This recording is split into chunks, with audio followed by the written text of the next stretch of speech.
The purchasing power parity.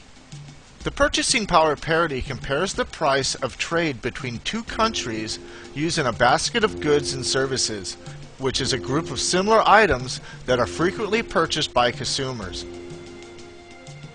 By comparing the prices of a basket of items, theoretically, it can be determined if prices and therefore currency strength is too high or too low in a country. If prices are lower in a country, the currency will rise in value as money flows into the country from countries with higher prices. If prices are higher in a country, the currency will drop in value as money flows out of the country into countries with lower prices. There are several versions of the purchase power parity.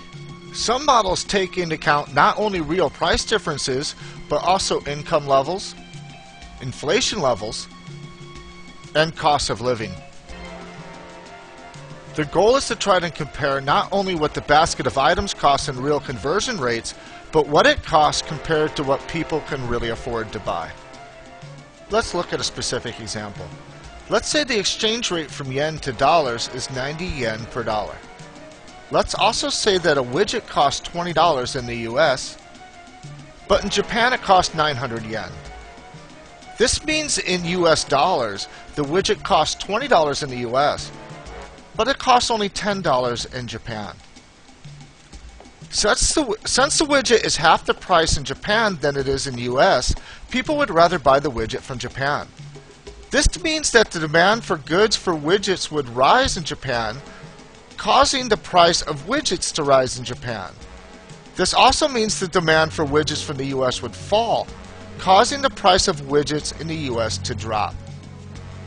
More demand for widgets in Japan would mean that as people buy more widgets in Japan, more currency is being exchanged from other currencies into yen, causing yen to rise in value.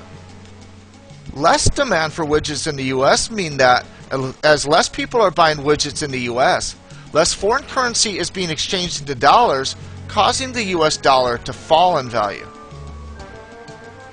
While a single item probably has little, if any, real effect on the exchange rate between two currencies, if the overall trade cost is cheaper for one place than another, it is extremely logical to assume that the country with cheaper prices will see an increase of trade and therefore will see the value of their currency rise, and the country with more expensive prices will see trade decline and therefore the value of their currency will fall in value. There are several variations of the purchasing power parity, including the Big Mac Index. Instead of a basket of goods, the Big Mac Index compares the price of a Big Mac from country to country as an indicator of the level of cost per country. If the Big Mac costs more in a country, theoretically the prices and in turn the currency is overpriced and the currency should drop in value over time. If the price of a Big Mac costs less in a country, theoretically the prices and in turn the currency is underpriced and the currency should rise in value over time. It is interesting to note that when comparing a Big Mac Index to the actual purchasing price parity chart, they are strikingly similar. Like all economic theories, the purchasing power parity has its problems. The first is that it is difficult to find a set of items to compare prices between countries because people in different countries typically consume different goods. The second reason is that it is difficult to compare real purchasing power between countries due to the vast number of factors that affect real purchasing power.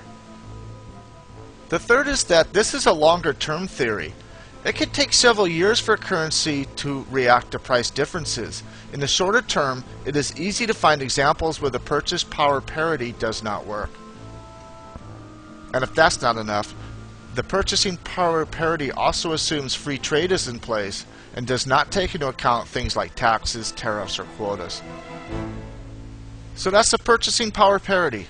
In my next video, I'll cover another model that is based in part on the purchase power parity, the monetary model. See you then.